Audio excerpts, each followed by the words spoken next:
భారతదేశంలో ప్రతి రాష్ట్రానికి దావోస్ పర్యటన అనేది చాలా కీలకం. రాష్ట్రానికి పెట్టుబడులు తీసుకురావడానికి రాష్ట్ర ప్రభుత్వాలు దావోస్ పర్యటన ద్వారానే ఎక్కువగా పెట్టుబడులు తేవడానికి ప్రయత్నాలు చేస్తుంటది.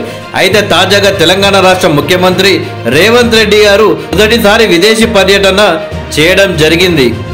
అయితే దావోస్ అనగానే గుర్తొచ్చేది కార్పొరేట్ దిగ్గజాలు, బడా పెట్టుబడిదారులు. ఏ రంగంలో పెట్టుబడి పెడితే లాభాలు వస్తాయి, ఏ రాష్ట్రం ఏ ఆఫర్ చేస్తుంది, ఏ దేశం ఏం బెనిఫిట్స్ ఇస్తుంది అన్నది చర్చ.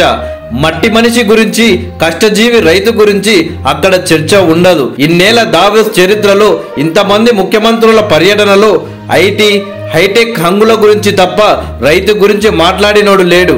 మొట్టమొదటిసారి దావోస్ వేదికపై రైతు కష్టం గురించి మాట్లాడిన ఏకైక ముఖ్యమంత్రి తెలంగాణ ముఖ్యమంత్రి రేవంత్ రెడ్డి గారు.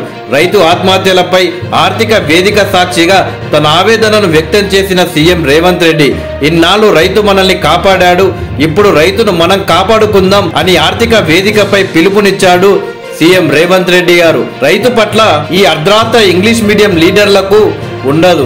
పల్లెల్లో పుట్టి ప్రభుత్వం బడిలో చదివి రైతు కష్టం చూస్తూ పెరిగినోడు ఎంత ఎదిగినా మూలాలను మర్చిపోడు అంటూ సీఎం రేవంత్ రెడ్డి గారి అభిమానులు, అలాగే కాంగ్రెస్ పార్టీ కార్యకర్తలు రేవంత్ రెడ్డి మాట్లాడిన వీడియోలని సోషల్ మీడియాలో వైరల్ చేస్తూ, అలాగే మాజీ మంత్రి కేటీఆర్, అలాగే బీఆర్ఎస్ ప్రభుత్వంలోని మినిస్టర్లను ట్రోల్ చేస్తున్నారు. రాష్ట్రం అభివృద్ధి చెందాలంటే భాషతో ముఖ్యం కాదు, భావం ముఖ్యం అంటూ బీఆర్ఎస్ పై కౌంటర్లు, అలాగే సీఎం రేవంత్ రెడ్డిపై పొగడ్తల వర్షం కురిపిస్తున్నారు కాంగ్రెస్ పార్టీ కార్యకర్తలు.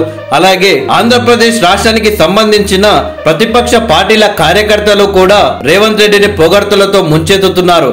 అలాగే వైఎస్ జగన్మోహన్ రెడ్డికి సంబంధించిన వీడియోలు పెడుతూ రాష్ట్రానికి పెట్టుబడులు తేవాలి అంటే ఈ విధంగా ప్రవర్తించాలి, కానీ ఇలా మా జగన్మోహన్ రెడ్డి గారిలా కాదు అంటూ ఏపీ సీఎం జగన్మోహన్ రెడ్డి గారికి సంబంధించిన వీడియోలు, అలాగే ఏపీ ఐటీ మినిస్టర్ సంబంధించిన వీడియోలు సైతం నెట్టిట వైరల్ గా మారిపోయాయి.